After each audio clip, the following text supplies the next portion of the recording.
तो ये इस बार जो प्रॉब्लम है, अगर वो आया तो हर जगह पे इसको टैकल करने का व्यवस्था किया गया। ये बहुत अच्छी बात है, क्योंकि जिले स्तर पर अगर टैकल हो जाए तो पटना आने की जरूरत नहीं पड़ेगी, तो इसमें जान बहुत बचेगी। और ये सबको समझ में आ गया कि दवाई से भी ज्यादा रोल ऑक्सीजन का है। अगर समय पर लोग पहुंचे, समय पे ऑक्सीजन चल जाए तो 90% जान बच सकती है। 10% तो ऐसे भी अन्य बीमारियों के चलते मरता है इसमें, लेकिन 90% लोग बचेंगे। तो हम लोग जितने लोग हैं बार बार ये कह रहे हैं कि नजर हटी दुर्घटना घटी नहीं होनी चाहिए। हमें सबको कोविड अप्रोप्रिएट बिहेवियर, इनफैक्ट अब जो कल्चर का माहौल है, कोविड अप्रोप्रिएट कल्चर करना पड़ेगा हमें, ताकि हम अगर राखी में भी राखी बंधवाएं तो मिठाई खाते समय सिर्फ मुंह अपना जो है मास्क हटाएं और फिर तुरंत मास्क पहन लें जी। क्योंकि कोविड इन्फेक्शन होने के लिए भी एक समय सीमा है। उस समय सीमा में अगर आप मास्क नहीं पहनते हैं तभी आपको कोविड हो सकता है। तो ठीक है, कल्चर निभाना है। हम खुले जगह पे राखी बंधवा सकते हैं, हम 2-1 मिनट के लिए मास्क खोल के मिठाई भी खा सकते हैं, लेकिन क्लोज्ड स्पेस नहीं होना चाहिए, ये बहुत जरूरी है। चलिए, एक बात तो तय है आपकी बात से जो पता चल रहा है मनीष मंडल जी की, यहाँ पर होली के समय, होली के बाद की स्थिति हमने देखी। डॉक्टर सीएम सिंह साहब, जब होली का दौर चल रहा था, लोग आ जा रहे थे, तब इतने ज्यादा केस बढ़ेंगे, अचानक से इतना बड़ा अटैक होगा, लोग ये जानते हुए भी मजे से यात्राएं कर रहे थे।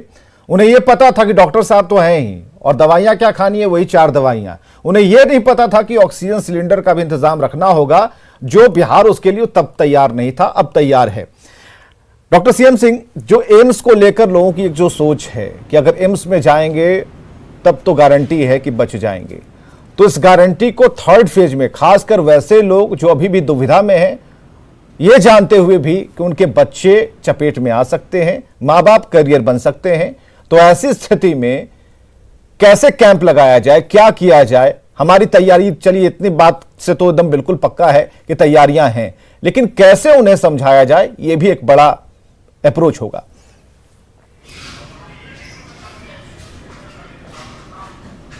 देखिए, पहले तो मैं आपको धन्यवाद दूंगा जो आपने बोला कि एम्स में पब्लिक का इतना भरोसा था कि एम्स में जाएंगे तो हम बच जाएंगे। देखिए, एम्स हो या बाकी अस्पताल हैं, सभी के पास जितनी भी क्षमता है, हर एक अस्पताल बेस्ट करना चाहता है।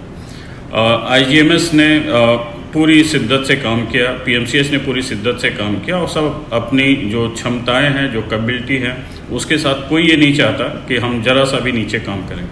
उसी तरह एम्स ने भी काम करने की कोशिश किया, और जो रिजल्ट रहा वो आप लोग जानते हैं कि कैसा डिलीवर किया। उसमें जो सबसे बड़ा फैक्टर जो प्ले किया वो ये है कि एम्स में सारे बेड पे ऑक्सीजन की सप्लाई पहले से ही होना, वो शुरू से ही लगी हुई है।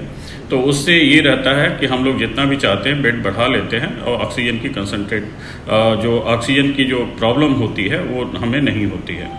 और रही बात कि जो लोग होली और दीपावली, होली के समय जो लोग घूम रहे थे, आप देखिए जैसे ही बाहर से लोग अंदर आते हैं या अंदर से बाहर जाते हैं तो क्या होता है, हर्ड का स्ट्रक्चर चेंज होता है। उसमें अगर इन्फेक्टेड लोग अगर बाहर से आ गए तो एकदम से लोगों को ट्रांसमिट करते हैं। तो अगर हम बात करें कि अगर हम इस समय देख रहे हैं कि बिहार में करीब करीब जो डिफरेंट डेटा सोर्सेज हैं, जो हम लोग वैक्सीन ट्रायल कर रहे हैं, वहाँ में कुछ डेटा इकट्ठा हुआ है, जो कोवैक्सीन ट्रायल अभी हम लोग बच्चों में कर रहे हैं, तो ये देख रहे हैं कि 60 से 70% लोग ऑलरेडी इम्यूनाइज हैं, चाहे वो नेचुरल इन्फेक्शन से या हमारे वैक्सीनेशन प्रोग्राम से। तो 60 से 70% पब्लिक इम्यूनाइज है, 30% लोग अनइम्यूनाइज हैं।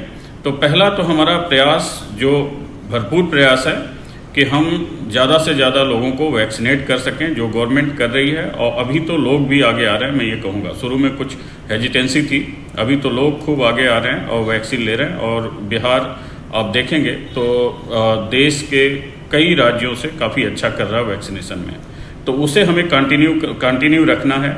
लोगों को कोविड अप्रोप्रिएट बिहेवियर, जिस पे हम हमारे साथ मनीष मंडल साहब बोल रहे थे, या कोई भी डॉक्टर या हमारे प्रधानमंत्री खुद बोलते हैं कि कोविड अप्रोप्रिएट बिहेवियर का फॉलो करते रहना है। और ये कोविड को कभी हल्के में लेने की कोशिश नहीं करना। आपने कहा कि लोगों को भरोसा था कि एम्स में आएंगे और हम बच जाएंगे, लेकिन ये बात भी सच है कि सारे लोग नहीं बचे। तो इसलिए कोविड को बेस्ट केयर के साथ भी सारे लोग बच जाएंगे, इसकी गारंटी कोई नहीं ले सकता।